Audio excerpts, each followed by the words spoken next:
নমস্কাৰ বন্ধুসকল, আজি আমি চাওঁ আহকচোন। কিছুদিন আগতে আমি এই চেনেলযোগে এটা ভিডিঅ' দিছিলোঁ যে গাঁত খান্দি হাল কোৰ নমৰাকৈ কবি খেতি কৰিব পাৰি। তেতিয়া আমি পুলিবোৰ দেখুৱাইছিলোঁ। এতিয়া চাওকচোন, এয়া কবিবোৰ কেনেকুৱা ডাঙৰ হ'ল। এয়া বকলি দেখিছেনে? এয়া ধুনীয়াকৈ এয়া বকলি হৈছে। এয়া সৰুকৈ আকৌ বন্ধাকবি লগাইছে। এইবোৰ বকলি এই উঠোৱাৰ পিছত এয়া ওলকবি চাওক আপুনি, ধুনীয়া ওলকবি হৈছে। এইফালে বাৰীখনৰ যদি এইফালে চাওঁ, এয়া চাওক বকলি, এইটো ছিঙিব পৰা হৈছে। এইটো ওলকবি চাওক আপোনালোকে। এতিয়া ইয়াত প্ৰতিটো গাঁততে যিহেতু সাৰ দিয়া হৈছিলে, ভাৰ্মি কম্প'ষ্ট আৰু অকণমান গোবৰ পচন সাৰ মিলাই দিয়া হৈছিলে, গতিকে কবিবোৰৰ চেহেৰা কি ধুনীয়া হৈছে চাওকচোন। এয়া অলৰেডি আমি ইয়াৰ পৰা উঠালোঁ কবি, উঠাই আকৌ পুনৰ সেই গাঁতটোতে আকৌ নতুনকৈ কবি দিয়া গৈছে। চাওক কেনেকৈ সুবিধাজনক হয়। ইয়াত হাল কোৰ বাৰে বাৰে মাৰি থাকিব দৰকাৰ নাই। এইটো নতুনকৈ দিয়া হৈছে, এয়া আকৌ নতুনকৈ দিয়া হ'ল এবাৰ হাৰ্ভেষ্ট কৰাৰ পিছত। এই গাঁতবোৰত আকৌ নতুন পুলি দিয়া হৈছে। এয়া চাওক, এয়া ওলকবিবোৰ চাওক কি ধুনীয়া ডাঙৰ ডাঙৰ হৈছে। মই আপোনালোকক বাৰীখনৰ এইফালে দেখুৱাইছোঁ। এইফালে চাওক কেনেকুৱা হৈছে। এয়া বন্ধাকবি চাওক, এয়া বন্ধাকবি চাওকচোন। গাঁতত দিয়া গাঁততেই ধুনীয়াকৈ হৈ আছে, কাষত কোনো ধৰণৰ হাল কোৰ মৰা হোৱা নাই। এইবোৰ চাওক, এইবোৰ আমি এইফালে বাৰীখনৰ যদি এইফালে চাওঁ, এয়া দেখিছেনে? গাঁতবোৰ আপোনালোকে নিশ্চয় চিনি পাইছে। এয়া গাঁতত চাওক ওলকবি ধুনীয়াকৈ হৈ আছে, একোটা গাঁততে। এয়া ফুলকবি এতিয়া লাগিব হৈছে। এয়া ফুলকবি ধুনীয়াকৈ বান্ধিছে, আৰম্ভ হৈছে। এয়া ডাঙৰ ডাঙৰ ফুলকবি। আমাৰ লগত আছে আমাৰ এই বাৰীখনৰ স্বত্বাধিকাৰী দাদা নমস্কাৰ। আপোনাৰ নামটো ক'ব নেকি? মোৰ নাম শংকৰ বৰ্মন। মই ৰিটায়াৰ্ড হয় এগ্ৰিকালচাৰত কাম কৰিছিলোঁ। হয়, হয়, মই আপুনি হয় ৰিটায়াৰৰ পিছত মানে ইয়াতে লাগি আছে? লাগি আছোঁ, টাইম পাছ, খুব মনটো ভাল লাগে চাগে। হয় হয় হয়। আপোনাৰ বাৰীখনত দেখিছোঁ অকণমান জেগাতে আপুনি ধুনীয়াকৈ মানে চাইণ্টিফিকেলি বিভিন্ন ধৰণৰ খেতি কৰিছে। হয়, এই আইডিয়াবোৰ আপুনি কেনেকৈ পালে? মই নিজে কৰিছোঁ। মই আগতে মোৰ খেতি কৰা মানুহটো ঘৰতে হয় গাঁৱত আছিলোঁ। হয় তেতিয়াৰ পৰা অলপ আইডিয়া কিছুমান হয় ডেভেলপ কৰি আহিছোঁ লাহে লাহে। হয় এইটো দেখিলোঁ যে এতিয়া হাল কোৰ মাৰিলে ইমান কোৰ মাৰিবলৈ হাজিৰা লাগে বহুত। সেইকাৰণে এই মানে গাঁত খান্দি লৈছোঁ হাজিৰা লগাই পেলাই। গোটেই বাৰীখনত গাঁত খান্দি কৰিছে। একেটা গাঁততে আকৌ আপুনি ৰোৱা দুবাৰ দেখিছোঁ পুলিবোৰ। তিনিবাৰকৈ কৰিছোঁ। দুবাৰ তিনিবাৰ, তাৰমানে সেই এনেকৈ কৰিলে আপুনি আগতীয়াকৈ কৰিব পাৰে নেকি? আগতে কৰিব পাৰি। আৰু দুবাৰ তিনিবাৰ এটা গাঁততে কৰে? পাৰি। পিছৰবাৰ ৰোওঁতে আপুনি কিবা সাৰ জাৰ আকৌ দিয়েনে? আকৌ দিওঁ। আকৌ কি সাৰ দিয়ে আপুনি? মানে ভাৰ্মি কম্প'ষ্ট, তাৰপিছত গোবৰ সাৰ, এয়াই।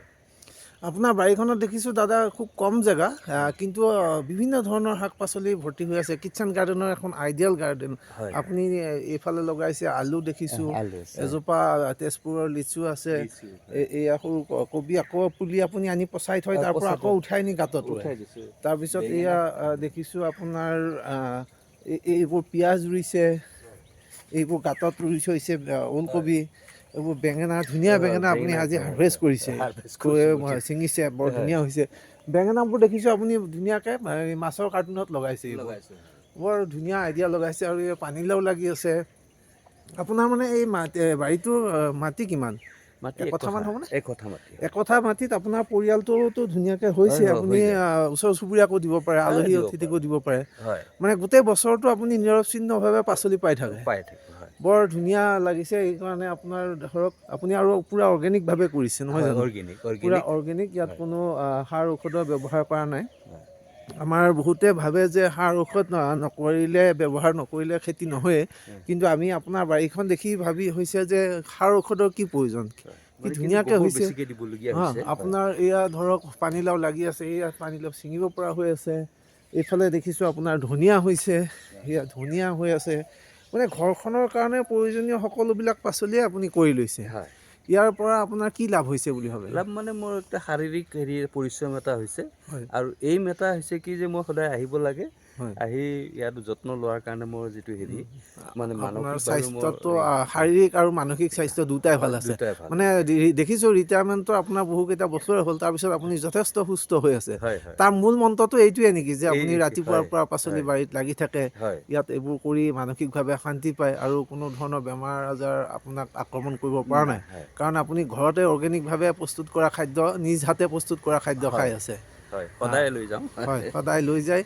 বৰ ভাল লাগিলে দাদা, আপোনাৰ এই এনেকুৱা ধৰণৰ আৰ্হি আমাৰ সকলো খেতিয়কে ল'ব লাগে। আমি বহুত সময়ত কওঁ যে হাল মাৰিবলৈ দিগদাৰ, গতিকে হাল মাৰিবৰ কি দৰকাৰ আছে, আমি কোৰেদি গাঁত খান্দি একোটা গাঁত খান্দি ল'লে সেই গাঁতটো 3বাৰ কৰি আপুনি পুলি দিছে, হয় মানে তিনিটা খেতি চপাইছে, তিনিটা মানে এবাৰ ওলকবি উঠাইছে আৰু ওলকবি দিছে, আকৌ ফুলকবি দিছে, বন্ধাকবি দিছে। হয় গতিকে কম মাটিতে কেনেকৈ আপুনি ধুনীয়াকৈ কিটচেন গাৰ্ডেনখন বনাব পাৰি এটা আৰ্হি দেখুৱাইছে ৰাইজক।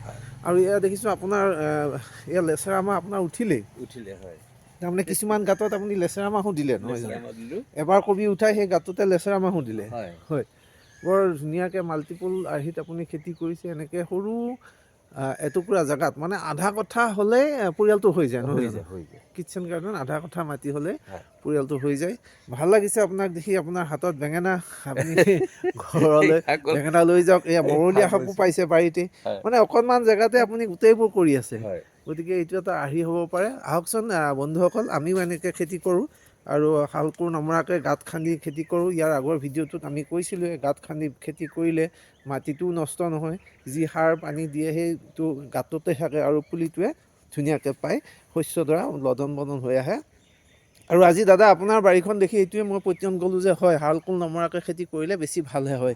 এই আপোনাৰ ফুলকবি দেখিয়ে ভাল লাগিছে, কি ধুনীয়া ডাঙৰ হৈছে। ইয়াত ডাঙৰকৈ ফুলকবি লাগিব। ওলকবিবোৰ দেখিছোঁ ডাঙৰ ডাঙৰ হৈছে, এয়া এটা 1 কেজিৰ নিচিনা হৈছে, 3 পোৱা 1 কেজিৰ নিচিনা হৈছে।